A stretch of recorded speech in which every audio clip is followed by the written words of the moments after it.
Greg? Good morning. Oh, What's left of it? yeah, what's left of it indeed. It's almost afternoon. How's it going? What's new? Good, good. How's it going for you? Any So, any good news to share? no, nothing, No. nothing. I mean, it closes 11:59 tonight. Uh, but not holding my breath. No. No, not really. Although, I mean, I can be proven completely wrong, but that would be interesting. Yeah. That would Well, be an interesting development. I still wake up every morning expecting to have sold 1,000 courses overnight. So You know what? That's the best way to manifest it. yeah. That is the best way to do it. I recorded a video yesterday about my, remember my peasants link tree? Yeah. I recorded the video and I was almost about to, paste it when I discovered, anyway, I had a great plan. I thought like, oh my God, I'm going to share this with the world and everyone's going to say, oh, Vadim, you're amazing. And then I couldn't do tagging in my Google Tag Manager. Because one of the things I wanted to show is that you not only can you build the same thing as Linktree, but you can also analyze who lands on that page just like they do in Linktree. Right. And had a problem. And it took me a while to solve that problem. So the video will have to wait until today. And also today I need to, so I have 6 leads from my lead magnet. Yeah. Nice. I mean, in the beginning of the day, it was amazing. Like I had 4 leads coming right off the bat. It was like $85 a lead. I was like, wow, yeah, that's great. Yeah. Then it paused. Well, that's good. I was impressed with the Linktree knockoff. I mean, that's exactly what we talked about the other day. Exactly. I actually made one modification to it because I have that lead magnet download. So you click the button and it goes to download. Now you click a button and now you have to fill in a form to provide your name and email, and then you go to download. There you go. Yep. That's great. I mean, it's like it just reminds me how simple it can be, right? Like if you think about it, Linktree, and I don't know if they're making money or I don't know anything about them, but like it's a thing that a lot of people seem to be using. Yeah. And when you think about it too, it's kind of stupid that Instagram doesn't offer something themselves in terms of that functionality. Yeah. And I mean, it could just be that, they got other fish to fry. They don't really give a shit. Like they give you an opportunity to have one link and that's it. Yeah. But, like it's the kind of thing like you can offer that that's a bonus, say, to all your clients. I don't know if you're thinking of going that way or whatever, but you just start thinking about things. So it's funny because the lady that I was supposed to meet with yesterday who canceled, she originally posted that she was looking at this thing called Patreon.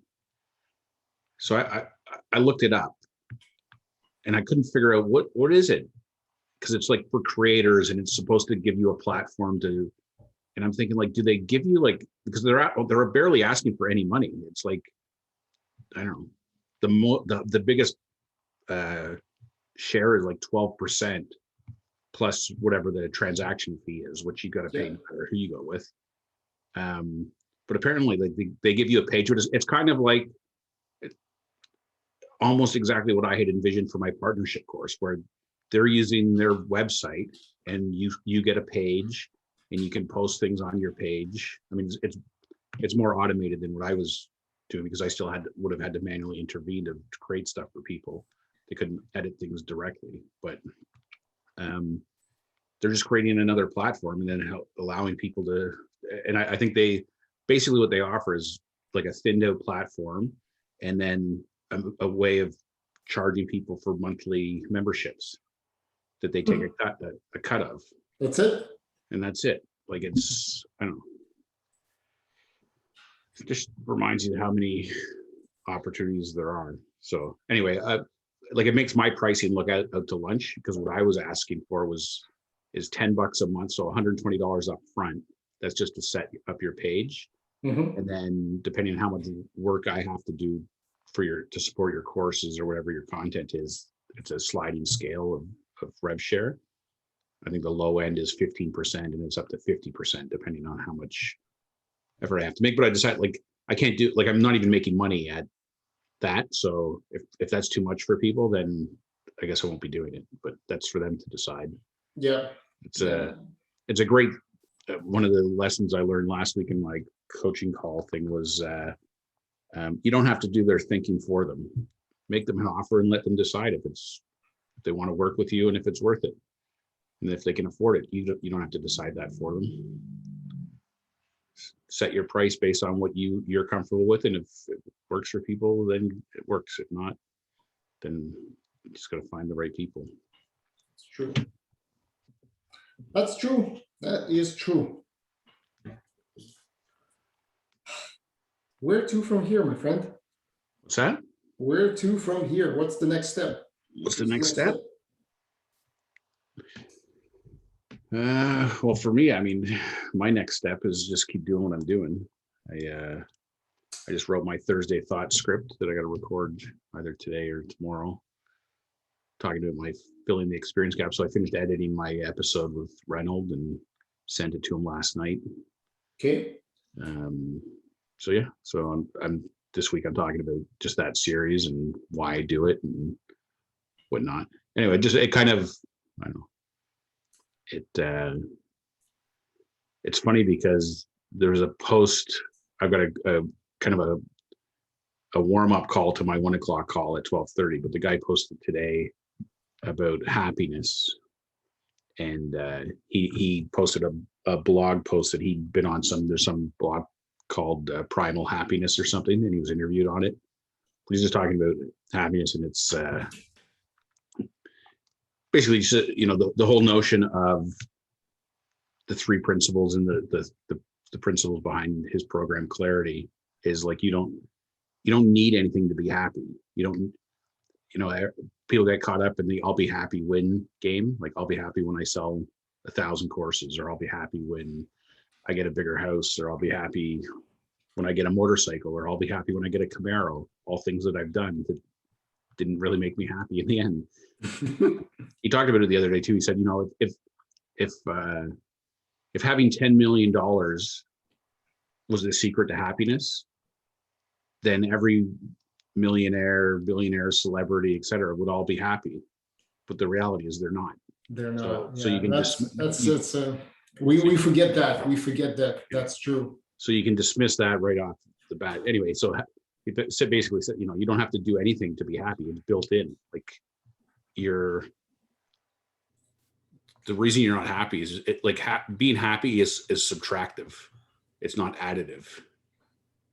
You need to subtract your thinking, subtract your outside in way of thinking about the world, because you're already happy underneath. You just got to peel off all these layers of unhappiness. Yeah, that's people need frequent reminders of that. Yeah. So it's anyway, he did this little blog post. So this morning I immediately pinched it and put it into the app that I'm going to show him, because it's one of those daily affirmation reminder things I think that has a lot of value for people. So that's kind of what I was up to this morning. And I bought ThriveCart, and before you get angry, I thought I had used your affiliate link, because when I went through the purchase process, it recognized me as being on their platform already from being an affiliate of yours. Yep. Anyway, I don't think it went through properly. So I've been back and forth with their support team. to make sure that you get credit for the sale. Yeah, So because I'm gonna be sharing half of whatever I get on that, and that should be about $100. yeah, well, whatever. It's No, but that's how we cheat the system. yeah, no, I guess. Anyway, so they're in New Zealand, eh? So I guess they're, I don't know, is it 12 hours ahead or something from what we are? So anyway, this morning I sent that they needed a copy of my invoice or something, so I sent it to them. So you should be seeing that show Yeah, up I have no clicks on the on. in your account. So hopefully you'll see it before they even confirm it back to me. But anyway, so now I got to start playing with the reason I bought it is because Kajabi doesn't do any sales tax. Oh no, seriously? Yeah. Oh, that's unfortunate. Hmm.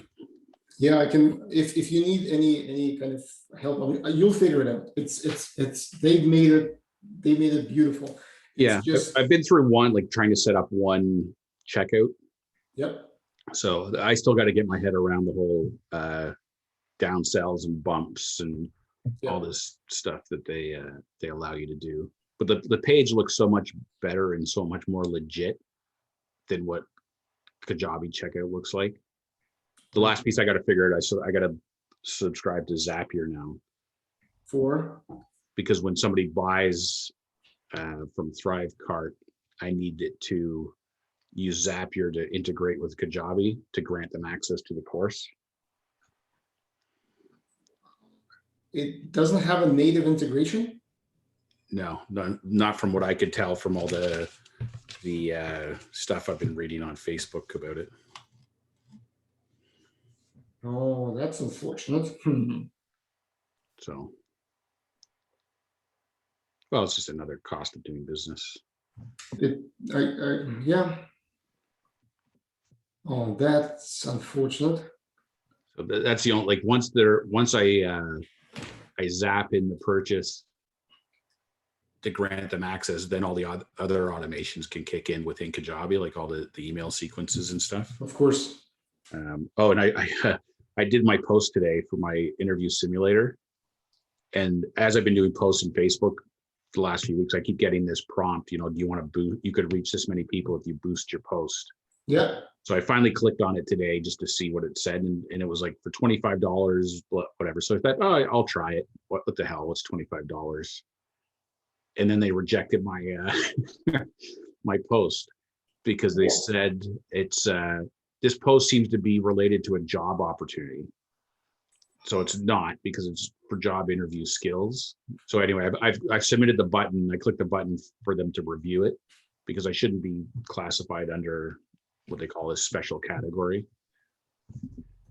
So they don't make it easy. Like, They don't, and they're basically harassing me about, not harassing, but like constant reminders, boost your post. And then I go, okay, I'll boost it. And I go, reject. And it's not even just like, this is the one thing that makes me laugh too, is like the UI experience is poor from the standpoint of the language they use. Like, it's like you've been rejected, and that, like, it's not like, there's some fluffier language they could use to make you still feel good about using their platform, and that it needs to be reviewed, and we want to help you and whatever. And maybe they don't care, I don't know, but it just again, it's kind of like the first time I tried to do something on there, and then my immediate response was F you, like, I don't need this. Exactly. I agree with you. It's almost like, I'm trying to give you my money. Yeah. I am trying to give you my money. So what the F? Mm-hmm. Yeah. What makes you wonder how, I don't know, how can they be as successful as they are when they, because all of the they really do not care about you and I. It's because the Cokes of the world that spend hundreds of thousands of dollars on their platform. Yeah. You don't, like, how many of us do you need to match at least one of those? Yeah, that's fair. It's unfortunate. It's really, I mean, I share your frustration, and I share your like whatever you're feeling, because I went through the same thing. It's kind of like, what the hell is wrong with you? Yeah. Like, why would you not? Yeah. Well, even if they said like, it looks like this is a job posting. Is it a job posting? And you can click a box that says, no, it's not. I don't know. Anyway, whatever. They'll review it, and I don't know how long their turnaround time is, but it made me laugh too, because they said, they have the disclaimer, but like our turnaround times are slower than normal because of COVID. It's like, well, why? What does COVID have anything to do with anything that Facebook Does, yeah. does? I mean, it's just a BS excuse anyway. Anyways, Indeed. so what's next for you? You said you got 7 or 8 leads, or 6 leads or something. 6 leads, yeah. I changed my ads, and now a couple of them are stuck in review. So I don't know when they're going to come out, because the way I've set them up, like budget optimization functionality in ads is great, only up until the point where something begins to click. So if you have a couple of creatives within an ad set, and one of the creatives begins converting, so in my case, that magazine converted 3 times. The stupid thing, even without running tests on the other ones, it starts funneling all of the money towards this, not giving the other ones a chance. So you don't really know if they perform. So today in the morning, I separated them into different ad sets, and each ad set can have like a minimum spend. So even though my overall daily budget is $45, I'm putting $10 minimum towards each of those assets, just to see if they perform. Because right now, I don't even know if they performed, because they only been shown like 28 times. That's nothing. That's not even 100 times. But they're stuck in review, so I don't know. I'll wait till the evening, and then see if I need to change anything up. Yeah, that's well, for me, I am planning, laying, so I need to write a couple of emails. So for those 6 people that sign up, I want to have a couple of emails that'll go out to them, because they're part of my platform right now. At the same time, what I also want to do is I want to start preparing the analyst beta test. And if I want to do that, then I really seriously need to think about moving the nutritionist content of Solo Business and into the Profitable Nutritionist domain. Is that a lot of work? It's tedious. It's not even complicated, but it's just one of those things. It's like you need to hunker down and do it without distractions. So I'm just going to write the emails right now. I need to, tomorrow I'll need to unpack the launch. So I'll need to go through all of my numbers to see what actually went right, what went sideways with the launch, or at least what I want to improve. And then I'm going to go back to step 1 and do this thing with analysts, because I want to do the interviews first to actually see if I'm onto something, or if this is just because I don't know if people actually think about their careers in such a way that if they understand that something's hindering them, or something can be better. I mean, you might stumble on something else just by interacting. Just by talking, exactly. Like I don't know, open-ended questions, like because you're gonna steer them in this particular path, but you can have some open questions too, like what pain points do you have in other, I don't know, aspects of your career or development, or whatever. That's good. And you think you've already got a pool of people you're going to target for those interviews? Well, they'll just need to decide. I have a bunch of people that I can just tap on the shoulder from everyone I work with. So we'll see. I've got that on my to-do list too, is like I've got in my head groups of people that I want to basically message directly, one at a time, and I just haven't got around to it. I keep finding other things to do. Indeed. Indeed, that's always the case. Yeah. That is always the case. All right. All right. I don't have any more insights for this morning. That's all right. That's a big day. It's kind of the climax of Yeah, well, certainly the last 4 months, but the last 4 weeks, 6 weeks. How long since you started this course? 6 weeks, I guess. it started in the early March. So Yeah. it's been about 7 weeks now. 7 weeks. And I don't want it to take me as long because I think everything is fine. Yeah. No. Well, you've been through it once, so Yeah. probably a couple of weeks you'll be hammering away at it. All right. Yep. Sounds good. Okay, my friend. Talk to you Talk to tomorrow. you tomorrow. See ya. Bye.